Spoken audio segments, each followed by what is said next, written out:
Friday evening, getting into Saturday morning, we heard about this shooting incident at Infante at Tepa, where two young men have been shot. Now, I'm sure that you have heard, what happened. But just to add to what you might have heard, we sent one of our reporters, his name is Emmanuel Bright Kweku, to go to the place for us yesterday. The report he's come in with this morning is that some security persons and some forestry staff, they went to this Infante community mining site. They drew a line on the ground and asked the miners not to cross that line.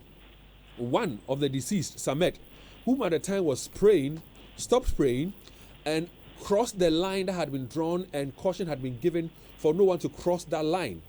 Now, when he had crossed the line and was walking towards the security persons without arm, he was not armed. They were shooting at him. We were told that they were shooting directly at him. The bullet was not hitting him for him to, go to ground. So they surrounded him, hit him with the butt of the gun, and when he fell, they shot him in cold blood. That is a narration our reporter has brought from Infante. Now, the other gentleman who also died, we were told that he took a machete, also wanted to go towards the security persons. There was a cocoa shed, we were told. The security persons went behind the cocoa shed, shot him from behind his head. He also fell. So from this narration, and from what you have heard so far, what do you make of the incidents of Infante at Tepa on Friday?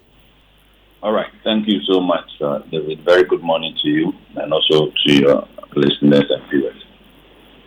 I must express my sincere condolence to the family of those who lost two brothers. And I think it's something that we need to condemn. But I am not surprised because time and again we've already talked about the potential of the Galamsey activities, turning into a security challenge for all of us as a country. And now, if you look at what has been happening over the period, and as I talk to you, I will try to chronicle some of the cases which have happened in these areas for you to know that there is no peculiarity in terms of what has happened in Tepa and what the trend has been so far in terms of how this Galamsey activity is becoming a security challenge for us as a country. If you look at the narration, and if I should actually go by what the narration is, what it means is a clear and deliberate attempt to basically murder these two gentlemen, okay, irrespective of what kind of crime supposedly these people were committing on the side. Because these were unarmed citizens, these were people who were not armed in any way. And once people are not armed, you have to always find a way as a security person to de-escalate the situation and make the situation, more calm for everybody, so that we can actually achieve what we want to achieve as security personnel. If you look at the narration and all the circumstances that surround it, it tells me that people were motivated to go and do what they went to do, irrespective of what supposed crime those people on the field were committing. Under the circumstances, again, based on the report we have shared with you, allegedly all that happened, what should have been the appropriate way of handling the situation? Okay, so you had probably intelligence that something is going on in the mining side. And now, probably the intelligence might have told you that these people were armed. If you went there and they were not armed, there is actually no reason for you to exert such kind of maximum force on them. What you have to do is that once you went there and you realize these people were not armed, you've given a red line. You have to engage them. Okay, you have to have a very manual engagement in terms of trying to get the people to stop whatever they are doing, especially when they are not armed. You only employ minimum force to de-escalate the situation when these people are armed. And now the direction tells us that these people were not armed. They were people who were on the mining side, probably working. You went to meet them, and the state you met them didn't require the use of that kind of force. Even if you have marked the line and somebody tries to cross, probably all that you needed to do was to keep on engaging the person until you are able to get these people under your custody and then move them to wherever you have to move them to. You are not supposed to shoot them. You are not supposed to kill them.